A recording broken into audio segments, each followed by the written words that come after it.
My name is Joseph, and you might know of me already. In fact, I'm sure you know of me through my son Jesus.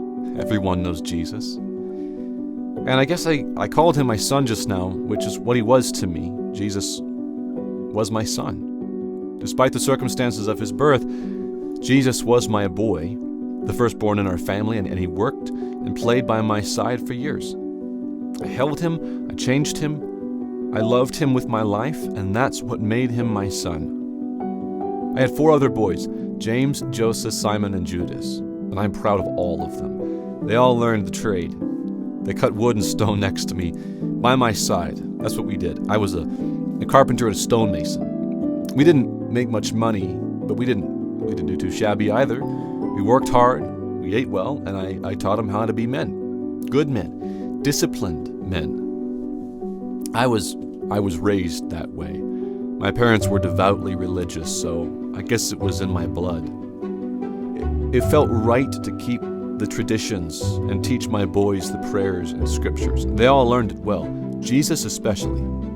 He had a love for the faith that was even deeper than mine. I mean, he learned the practices and prayers for me. That was my job, to teach my kids what is truly important in life and prepare the way. But when he said the prayers back to me, they had this weight and sincerity, like a level I never got to. It was something else, really. And of course, you know all about that part of Jesus' life.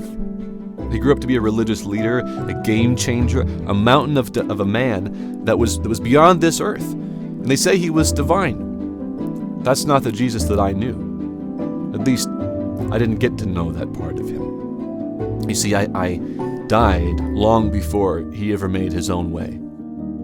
I never got to see my kids on their own, all grown up. There are rumors about what happened when Jesus was born. I know that. I heard them all under the bated, gossipy breath of our neighbors. Look, I saw what I saw. I said my piece about it, and that is what I experienced. Whether you believe me or not doesn't matter. It's what I experienced, and I made a life and decisions for my family based on that experience. So whether you believe in angels or divine visions, doesn't matter to me. I really experienced them, and I made my decisions based on them. I heard rumors about Mary. It was hard not to. I had friends tell me not to marry her, not to go through with it. My family was worried about our future, as they rightly should have been. It was hard for any of us to believe. But she told me what she saw. She told me what she experienced. And she told me it didn't matter if I believed her or not. She knew what she experienced was real and true, and that was all she needed to believe. I didn't believe at first, until I had my own divine encounter, or whatever you want to call it.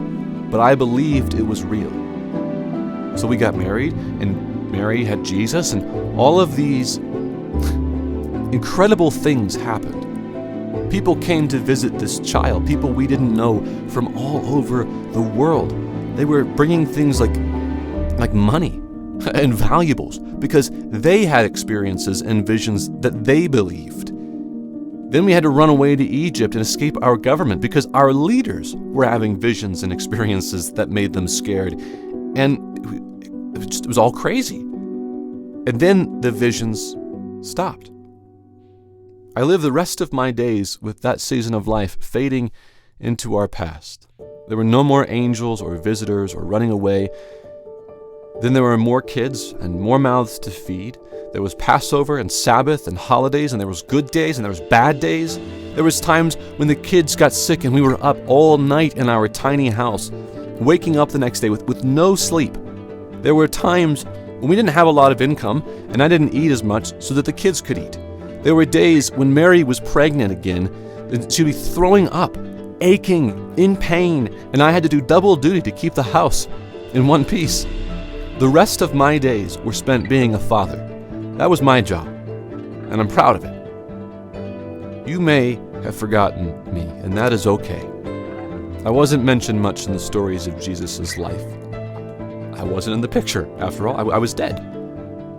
But I am mentioned. I'm there at the birth. I'm there before the birth when I got that vision. And I was there when Jesus was a kid and disappeared into the temple, and we went looking for him. We found him sitting next to the religious leaders in deep discussion of the Torah. You probably heard that story today and you think, wow, what a kid, what a savior, going to the temple to learn and to teach even as a kid. That's not what I thought. And that is not what Mary thought. She was panicked, but I was mad. I get mad when I'm scared. I don't like it, but it's true. When he ran off like that, I was furious, thinking, this is supposed to be an anointed child, and I can't keep him in my sight. I wanted to scream, to throw something. I was so mad at myself. This was the only thing I was tasked to do, and I couldn't do it. I couldn't keep this anointed, divine child safe. I felt like things were out of control. And I suppose they are. There are a lot of things out of my control. But being a father was not one of those things. I never saw Jesus in ministry. I never knew the Jesus you know today.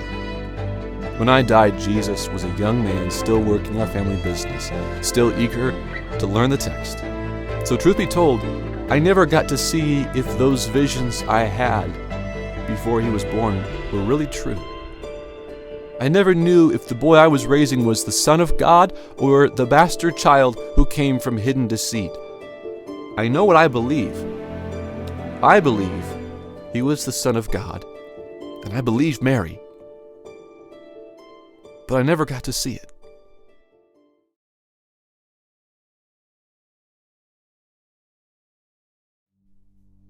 But I don't care. I don't care.